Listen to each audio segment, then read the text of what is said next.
नमस्कार, स्वागत है आप सबका दिन भर की तमाम बड़ी और अहम खबरों के साथ। मैं हूं कवीम सचान। शुरुआत हेडलाइन से। गुजरात में राज्यसभा की 3 सीटों पर वोटिंग पूरी। कांग्रेस के 2 विधायकों पर अमित शाह को मतपत्र दिखाकर वोट डालने का आरोप, चुनाव आयोग से की शिकायत।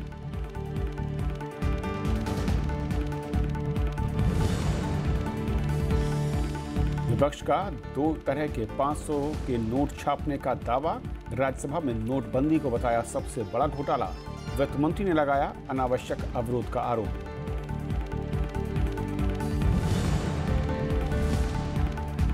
गृहमंत्री का कांग्रेस उपाध्यक्ष पर सुरक्षा नियम तोड़ने का आरोप। कहा, बिना एसपीजी जाते हैं विदेश। कांग्रेस ने पत्थरबाजी के लिए बीजेपी को ठहराया जिम्मेदार।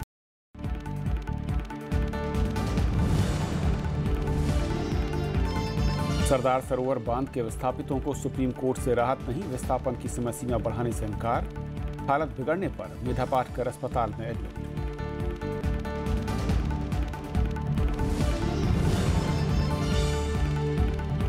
अयोध्या में विवादित जमीन पर राम मंदिर के पक्ष में शिया वक्फ बोर्ड। कहा, कुछ दूरी पर मुस्लिम इलाके में बननी चाहिए मस्जिद। भूमि पर बताया मालिकाना हक।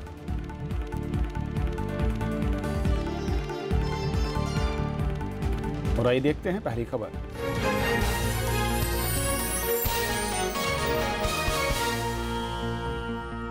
राज्यसभा में आज अवरोध के चलते कोई विधायी काम नहीं हो सका। विपक्ष ने आरोप लगाया कि 2 तरह के 500 के नोट छापे जा रहे हैं। कांग्रेस ने इसे सबसे बड़ा घोटाला बताया। सरकार ने आरोपों को खारिज किया और कहा कि विपक्ष सदन की कार्यवाही में बेवजह बाधा डाल रहा है। मंगलवार को राज्यसभा की कार्यवाही शुरू होते ही कांग्रेस सांसद कपिल सिब्बल ने नोटों की छपाई का मुद्दा उठाया। उन्होंने कहा कि रिजर्व बैंक 2 तरह के 500 के नोट छाप रहा है। नेता विपक्ष गुलाम नबी आजाद ने आरोप लगाया कि नोटबंदी देश का सबसे बड़ा घोटाला है। ये इस सेंचुरी का सबसे बड़ा स्कैम है।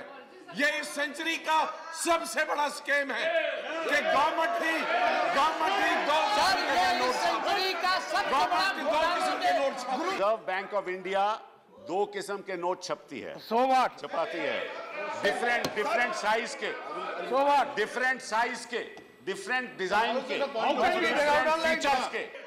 कई विपक्षी दलों ने कांग्रेस के आरोपों का समर्थन किया। समाजवादी पार्टी ने इस मुद्दे पर वॉकआउट भी किया। Mr. Kapil Sibal has raised an issue. It's a serious issue, and the rule is 258. Please look at 258. No, yes. So give him a chance to raise it. 258. Yeah. Look at the notes. So look at the notes. No. Reserve Bank note छापे, 2 तरह के note नहीं छप सकते। ये कैसे छपे, सरकार को जवाब देना पड़ेगा। ये साइन मैं दे सकता हूँ आपके सामने, साइन करके दे सकता हूँ। लग रहा है देश में 2 तरीके के नोट चल रहे हैं। ये बहुत गंभीर मामला है और चूंकि सरकार इसका जवाब नहीं दे रही, हटवाता है, तो समाजवादी पार्टी सदन से वॉकआउट करती है। सरकार ने कहा कि कांग्रेस अफवाह फैला रही है और जानबूझकर कार्यवाही में बाधा डाल रही है। There are rules under which you give notice. You start raising issues with regard to the currency of the country in this manner, and such irresponsible statements are made. There is a misuse of 0 hour going on, and it should not be permitted at all. जो देश में अफवाह फैलाने का काम कर रहे हैं, वो भ्रष्टाचारी, वो घोटालेबाज जो इससे हताश हुए हैं, डिमोनेटाइजेशन से किनारे पड़ गए हैं, उनको कहीं न कहीं इस तरह की चीजों से उनको मदद मिलेगी। अवरोध के चलते शून्यकाल और प्रश्नकाल नहीं चल पाया। भोजन अवकाश के बाद भी सदन में गतिरोध जारी रहा। इस कारण कार्यवाही बुधवार तक के लिए स्थगित कर दी गई। 9 अगस्त till 11 August tomorrow. कृति मिश्रा, राज्यसभा टीवी। और इस मसले पर और बातचीत करने के लिए हमारे साथ स्टूडियो में है खास मेहमान वरिष्ठ पत्रकार निर्मल पाठक। निर्मल, स्वागत है आपका। निर्मल, जिस तरीके से इस पूरे मसले पर विपक्ष लामबंद होता दिख रहा है और आज उसके चलते कार्रवाई भी नहीं हो पाई, कैसे आप देखते हैं? और सरकार कह रही है कि जो आरोप हैं वो पूरी तरीके से बेबुनियाद हैं और विपक्ष अफवाह फैलाने की कोशिश कर रहा है। मैंने अभी ये जो सुना वित्त मंत्री जी को, उनका जो रिप्लाई किया, उन्होंने इंटरवीन किया, उन्होंने उसके विपक्ष की डिमांड को खारिज किया है, वो बहुत एक कन्विंसिंग नहीं लगता है। कम से कम सरकार की तरफ से ये एक वो होना चाहिए था, एक क्योंकि ये बहुत गंभीर मामला है अगर ये सही है तो। और कपिल सिब्बल ने उसके बाद में प्रेस कॉन्फ्रेंस के वो नोट्स जो दो अलग अलग तरह के नोट जो उनको मिले हैं वो उन्होंने दिखाए हैं, मीडिया को भी उन्होंने उसके साथ साझा किया है।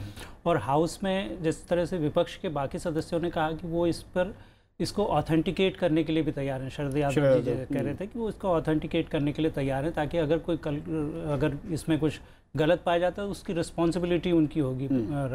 सदन में, संसद के सदन में ऑथेंटिकेट करना वो भी एक गंभीर वो है, मतलब बहुत आसानी से लोग सदस्य उसके लिए तैयार नहीं होते जब तक कि पूरी तरह से वो उसको लेकर के आश्वस्त ना हो। तो विपक्ष जब इतना आश्वस्त है इस मसले को लेकर के, तो सरकार को भी उसी तरह की गंभीरता उसमें दिखानी चाहिए थी। सरकार ये कह कर के कि खाली नहीं ये विपक्ष अफवाह फैलाने का काम कर रहा है या वो कर रहा है, और अभी तक आरबीआई की तरफ से भी इसमें, जहाँ तक मेरी जानकारी है, अभी तक आरबीआई की तरफ से भी इस पर कोई क्लैरिफिकेशन या उसका कोई खंडन नहीं आया है। अगर आया हो तो शायद आपको अगर जानकारी हो तो उसको जरूर बताइएगा। तो सरकार को इसमें निश्चित तौर पर, क्योंकि ये और इसका खाली हमारी मुद्रा पर ही नहीं, इसका असर बहुत सारी जगहों पर अगर इस तरह का हो रहा है कि किस तरह से हुआ है, हो सकता है गलती से हो, ज़्यादा चांस उसमें यही है कि प्रिंटिंग प्रेस से हो सकता है गलती हुई हो। लेकिन अगर प्रिंटिंग प्रेस से भी गलती हुई है तो ये अभी तक क्योंकि सुबह ये मसला उठा है और 8-9 घंटे उसको बीत चुके हैं, तो अभी तक इस पर कुछ ना कुछ जवाब, कोई क्लैरिफिकेशन इस पर आना चाहिए था सरकार की तरफ से, वित्त मंत्रालय की तरफ से या फिर रिजर्व बैंक की तरफ से, जो अभी तक नहीं आया है। और क्या ये जिस तरीके का आरोप है, विपक्ष के कुछ सदस्यों को मैंने सुना कि वो कह रहे थे कि एक जो नोट है वो सरकार के लोगों के लिए, एक नोट विपक्ष के लोगों के लिए है। क्या असल में इसके पीछे कहानी बताइए? विपक्ष, देखिए विपक्ष को अगर ये मुद्दा वाकई में है, क्योंकि इसकी सत्यता के बारे में अभी हम लोगों को भी किसी को कोई सच्चाई इसमें नहीं पता है। सिर्फ ये है क्योंकि जो कपिल सिब्बल ने कहा है कि 2 तरह के नोट बाजार में 500 रुपए के आए हैं। अब वो कितना सच है, क्या हो सकता है कुछ एक खेप इस तरह की आई हो या गलती से 2 प्रिंट हो गए हों जी, ये कितना व्यापक है या नहीं है उसके बारे में किसी को कोई जानकारी नहीं है। पर विपक्ष को, क्योंकि गलती तो हुई है, अगर इस तरह के 2 नोट आए हैं, या तो एक नकली है और अगर दोनों रिजर्व उसके प्रिंटिंग प्रेस से आए हैं रिजर्व बैंक की, तो बहुत बड़ा ये कहीं पर चूक हुई है। जानबूझ के कहना अभी कि सरकार इस तरह का कर रही होगी, ये गले नहीं उतरता है। ये कहना अभी बहुत ही उसमें जल्दबाजी और प्रीमैच्योर होगा, वो विपक्ष की हाँ में हाँ मिलाने जैसा होगा, जो नहीं करना चाहिए किसी भी उसमें।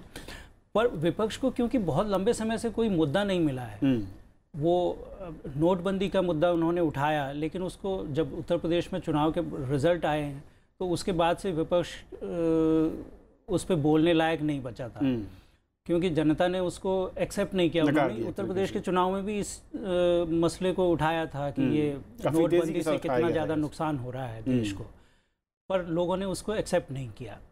अब ये अगर विपक्ष को लग रहा है कि कोई भी एक मुद्दा इस सरकार के खिलाफ जिससे उसकी विश्वसनीयता पर सेंध लगाई जा सके, अभी तक प्रधानमंत्री नरेंद्र मोदी जो कुछ कह रहे हैं उसको पब्लिक, उसको जनता, लोग उसको स्वीकार कर रहे हैं, भरोसा कर रहे हैं, उस पर भरोसा कर रहे हैं। तो विपक्ष इस कोई एक मौका ढूंढ रहा है, कोई एक इशू ढूंढ रहा है जिससे विश्वसनीयता पर एक प्रश्न चिन्ह लगाया जा सके।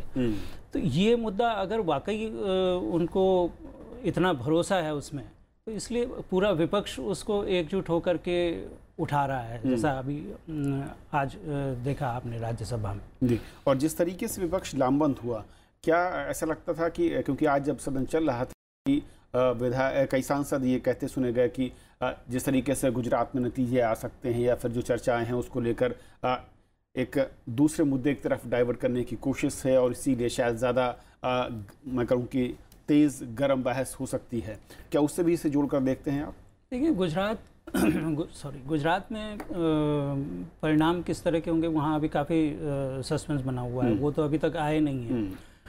विपक्ष, मुझे लगता है कि विपक्ष को, खास करके कांग्रेस को, कपिल सिब्बल थोड़ा सा पार्टी के उससे भी अलग से भी अपनी तरह से ये सब करते रहते हैं। वो उनको इस तरह की चीज़ें मिली हैं तो वो उन्होंने इन्वेस्टिगेट करने में हाँ उनकी अपनी रिसर्च भी हो सकती है और उनका अपना ये एक प्रयास हो सकता है इस इश्यू को उठा के, और विपक्ष के लोगों से निश्चित तौर पर अपनी पार्टी में भी उन्होंने बात की होगी और विपक्ष के लोगों से भी बात की होगी इस मसले को लेके। गुजरात से इसको जोड़ना मुझे वो नहीं लगता, क्योंकि गुजरात में अभी तक गुजरात में भी जो कुछ हो रहा है उसको भी विपक्ष बड़ा इशू बना सकता है, क्योंकि जिस तरह से विधायक छोड़ के गए हैं, खरीद फरोख्त के आरोप लग रहे हैं, क्योंकि कोई भी विधायक ऐसे ही तो अपनी पार्टी छोड़ करके दूसरी पार्टी में नहीं जाएगा। विपक्ष उसको भी बड़ा मुद्दा बना सकता था, इसलिए उसको स्कटल करके और इसी मतलब उससे ध्यान हटाने के लिए और इस मुद्दे को उठाना वो बहुत वो नहीं लगता कि उचित होगा। हाँ। एक आखिरी सवाल है, बल्कि जिस तरीके से पूरा ये मसला आया है, क्या कई आज मैं सोशल साइट्स पर कुछ जानकारों की राय भी पढ़ रहा था, वो कह रहे थे कि ये ज़रूरी है कि एक प्रिंटिंग जो डिज़ाइन है वही फॉलो की जाए, लेकिन दो प्रिंटिंग डिज़ाइन अगर आती हैं तो इस तरह की कोई मानक भी नहीं है, परंपरा नहीं रही है। क्या वाकई ऐसा आपके भी? बिल्कुल, ये क्योंकि बहुत ज़्यादा इसमें जानकारी मुझे भी नहीं है, लेकिन ये एक स्थापित वो है कि अगर आप एक उसका करेंसी नोट आप बाज़ार में ला रहे हैं तो वो उस एक ही तरह के नोट होंगे, क्योंकि सरकार जब करेंसी नोट आता है तो उसके सिक्योरिटी फीचर्स बताती है, तो वो अलग अलग तो बताए नहीं गए हैं। एक ही नोट 500 के नोट में क्या क्या फीचर्स होंगे वही बताया गया है।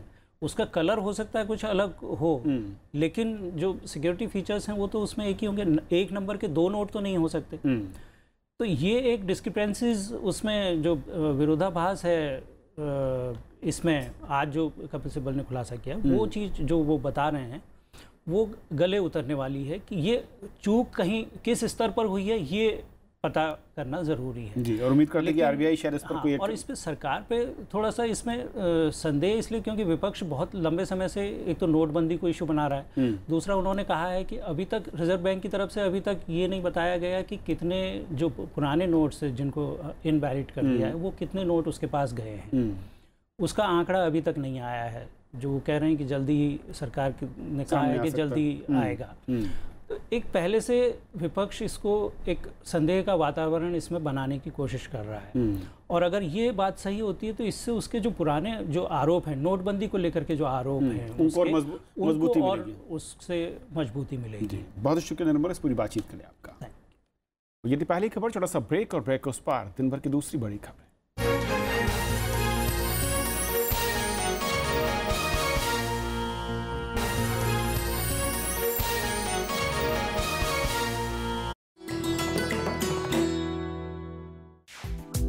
विजय लक्ष्मी पंडित संयुक्त राष्ट्र महासभा की पहली महिला अध्यक्ष, देश की पहली महिला कैबिनेट मंत्री, भारतीय संविधान सभा की सदस्य, लोकसभा में फूलपुर सीट की नुमाइंदगी, संयुक्त राष्ट्र मानवाधिकार परिषद में देश का प्रतिनिधित्व।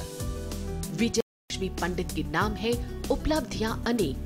नेहरू परिवार की ये सदस्य है देश की सफलतम राजनीतिज्ञों में से एक।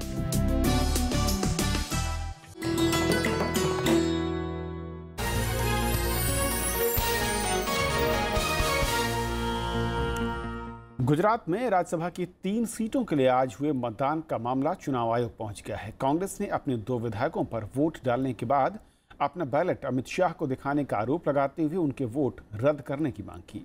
वहीं बीजेपी ने इसे कांग्रेस की हताशा बताते हुए तुरंत मतगणना की मांग की। राज्यसभा की 3 सीटों के लिए गुजरात विधानसभा में मतदान पूरा हो गया। चुनाव में 176 विधायकों ने वोट डाले। कांग्रेस ने अपने 2 विधायकों के क्रॉस वोटिंग करने और वोट डालने के बाद अपना बैलेट अमित शाह को दिखाने का आरोप लगाया है। 2 विधायकों ने, एक कांग्रेस के विधायक भोला भाई, दूसरे कांग्रेस के विधायक राघव जी भाई, दोनों ने पब्लिकली दिखाया है। अब हम कहते हैं कि भैया बीजेपी के रिप्रेजेंटेटिव भी बैठे, हम भी बैठे, ऑब्जर्वर बैठे और प्रिसाइडिंग ऑफिसर बैठे, चारों बैठ ले, हम वीडियो देख लेते हैं कि वो अभी वीडियो दिखाने में से एतराज कर रहे हैं। कांग्रेस इस मामले में चुनाव आयोग भी पहुंच चुकी है। कांग्रेस के प्रवक्ता रणदीप सिंह सुरजेवाला और आरपीएन सिंह ने आयोग के सामने पार्टी का पक्ष रखा और दोनों विधायकों का वोट रद्द करने की मांग की है। वीडियो में ये बाकायदा रिकॉर्ड हुआ है। इलेक्शन ऑब्जर्वर वहां मौजूद थे। भाजपा के राष्ट्रीय अध्यक्ष के सामने जब कानून की अवहेलना हो रही है और वो उस कानून की अवहेलना में शामिल हैं, तो और क्या बचा है। ऐसे में हमने अनुरोध किया है चुनाव आयोग को कि वो निर्णय करें और इन दोनों की वोट खारिज की जाए। बीजेपी ने पूरे मामले को कांग्रेस की हताशा करार दिया है। इधर बीजेपी ने भी इस मामले को लेकर चुनाव आयोग में अपना पक्ष रखा है। बनाना चाहती है तो कांग्रेस पार्टी अपनी हार से बौखलाई हुई है। इसीलिए हमने चुनाव आयोग को विनम्रता से अपील किया है कि आपकी गरिमा है, ये बहुत बड़ा पद है।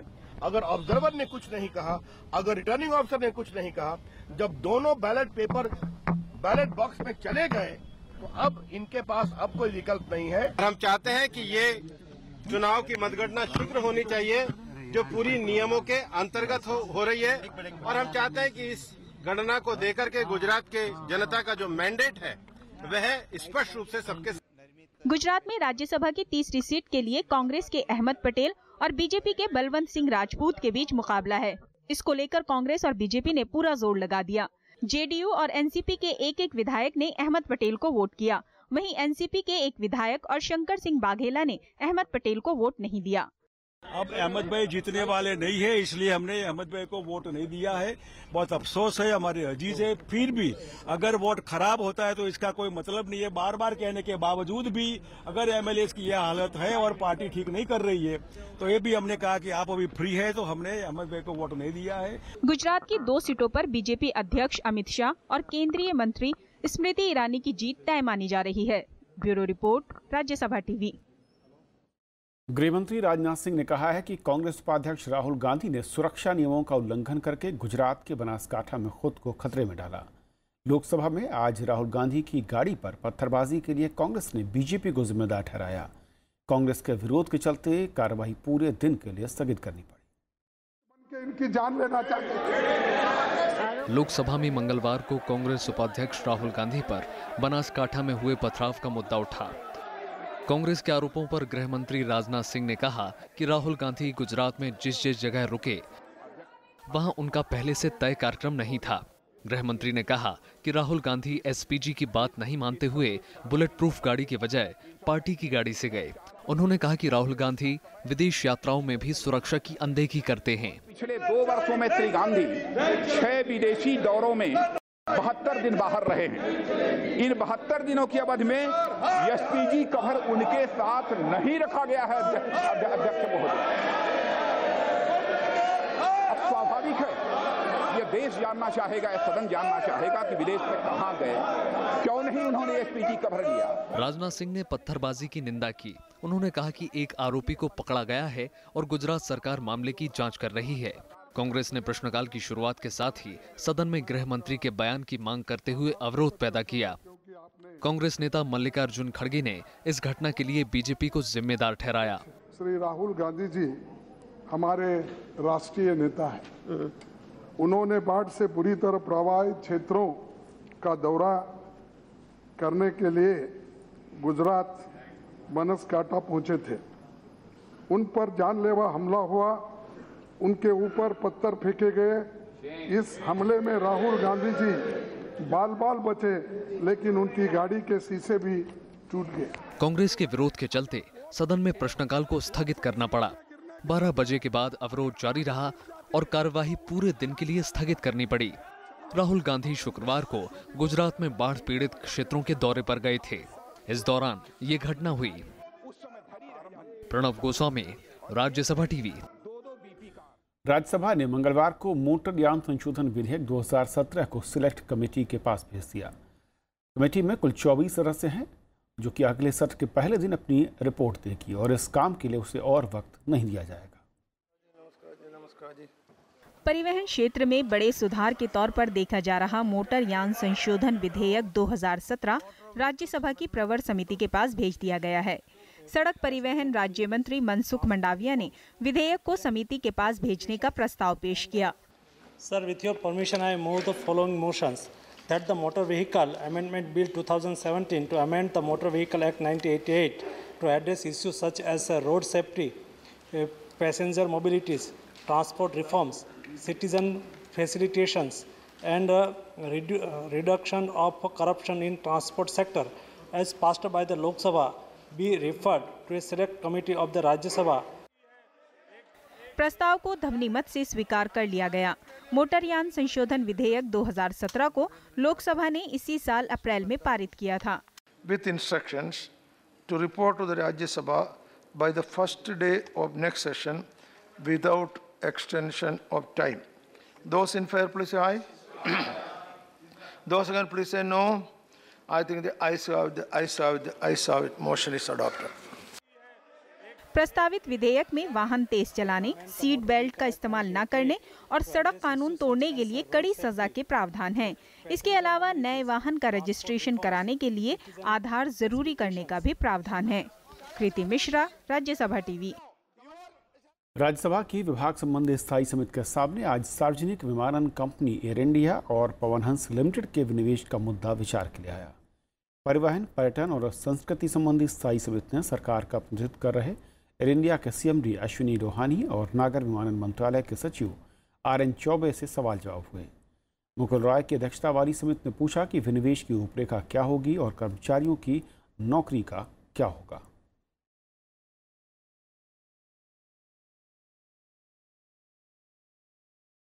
मैक्सिको से आए एक संसदीय प्रतिनिधिमंडल ने आज लोकसभा अध्यक्ष सुमित्रा महाजन से मुलाकात की। ग्वादेलूप मुर्गुआ के नेतृत्व में इस प्रतिनिधिमंडल ने संसद भवन में मुलाकात की।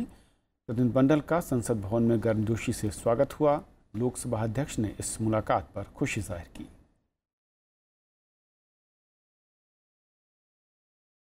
सुप्रीम कोर्ट ने नर्मदा बचाओ आंदोलन की ओर से विस्थापन की समय सीमा बढ़ाने की याचिका खारिज कर दी।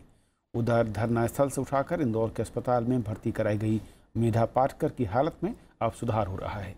मुख्यमंत्री शिवराज सिंह चौहान ने उनकी गिरफ्तारी से इनकार करते हुए सेहत के चलते अस्पताल में दाखिल कराने की बात कही। सरदार सरोवर बांध के विस्थापियों को सुप्रीम कोर्ट से राहत नहीं मिली है। मंगलवार को सुप्रीम कोर्ट ने नर्मदा बचाओ आंदोलन की ओर से दायर याचिका खारिज कर दी। इसमें विस्थापन के लिए समय सीमा बढ़ाने की मांग की गई थी। सुप्रीम कोर्ट ने डूबे क्षेत्र के विस्थापितों के लिए 31 जुलाई की समय सीमा तय की है। बड़वानी में मेधा को अनशन स्थल से हटाए जाने के विरोध में मंगलवार को कलेक्ट्रेट का घेराव किया गया। उधर नर्मदा बचाओ आंदोलन की नेता मेधा पाटकर की हालात में सुधार हो रहा है। धार के चिखलदा गांव में पिछले 12 दिन से अनिश्चितकालीन अनशन पर बैठी मेधा पाटकर और दूसरे नेताओं को सोमवार को धरना स्थल से उठाकर इंदौर, बड़वानी और धार के अस्पतालों में भर्ती कराया था। नर्मदा बचाओ आंदोलन से जुड़े लोगों का आरोप है कि इस दौरान पुलिस ने बल प्रयोग किया। इसमें कई लोग घायल हुए और उनके नेताओं को इलाज के नाम पर गिरफ्तार कर लिया गया। आप क्या उन्हें उपचार के लिए अगर लाए हैं तो आपने उनसे उनकी पूर्व सहमति ली थी, अदरवाइज ये एक तरीके की गिरफ्तारी है। इसको आप नाम कुछ भी दें, जो न्यायाधिकरण के आदेश है, जो सरकार के अपने जो उन्होंने पहले कहा है उसको वो माने। इसके अलावा हमने कभी पैकेज नहीं मांगा। मध्य प्रदेश के मुख्यमंत्री शिवराज सिंह चौहान ने कहा कि मेधा पाटकर और दूसरे लोगों को गिरफ्तार नहीं किया गया है। उन्होंने ट्वीट किया कि वे संवेदनशील व्यक्ति हैं। मेधा पाटकर और उनके साथियों की स्थिति चिंतनीय थी। चिकित्सकों की सलाह पर उन्हें अस्पताल में भर्ती कराया है। मुख्यमंत्री ने ये भी कहा कि विस्थापितों को पुनर्वास के लिए प्रदेश सरकार ने नर्मदा पंचाट और सुप्रीम कोर्ट के आदेश के पालन के साथ 900 करोड़ रुपए का अतिरिक्त पैकेज दिया है। प्रशासन ने तय समय में लोगों का विस्थापन सुनिश्चित करने की बात कही है। हम लोग कोशिश कर रहे हैं कि जो शासन ने पैकेज घोषित किया है और नागरिक जिसको चाहते हैं उन सबको सुविधाएं उपलब्ध कराई जाएं। लोग जल्दी से जल्दी अपना निवास बना करके डूब वाले क्षेत्रों से बाहर निकलें और ऐसा बहुत ज़्यादा मात्रा में लोगों ने कर लिया है। हम उम्मीद करते हैं कि अगले कुछ दिनों में लोग अपने स्वयं शिक्षा से ऐसे सुरक्षित स्थानों पर चले जाएंगे जो डूब में नहीं है। नर्मदा बचाओ आंदोलन की दलील है कि 192 गांव विस्थापन की मार झेल रहे हैं। इसके 40,000 लोगों को अस्थायी जगहों पर रखा गया है। इसलिए इन लोगों को और वक्त दिया जाना चाहिए। इसको लेकर मेधा पाटकर समेत कई लोग अनिश्चितकालीन अनशन पर बैठ गए थे। Bureau report, Rajya Sabha TV. Uttar Pradesh Shia central Waqf board ने राम जन्मभूमि बाबरी मस्जिद विवाद में पक्ष बनने का फैसला किया है। बोर्ड ने आज सुप्रीम कोर्ट में हलफनामा दाखिल किया, जिसमें कहा कि विवादित जमीन पर राम मंदिर बनना चाहिए और उससे थोड़ी दूर मुस्लिम इलाके में मस्जिद बनाई जानी चाहिए। शिया वक्फ बोर्ड का दावा है कि बाबरी मस्जिद शिया वक्फ की थी और इसे शिया मीर वकी ने बनवाई थी और इसीलिए इस मामले में दूसरे पक्षकारों के साथ बातचीत और समाधान तक पहुंचने का अधिकार केवल उन्हीं के पास है।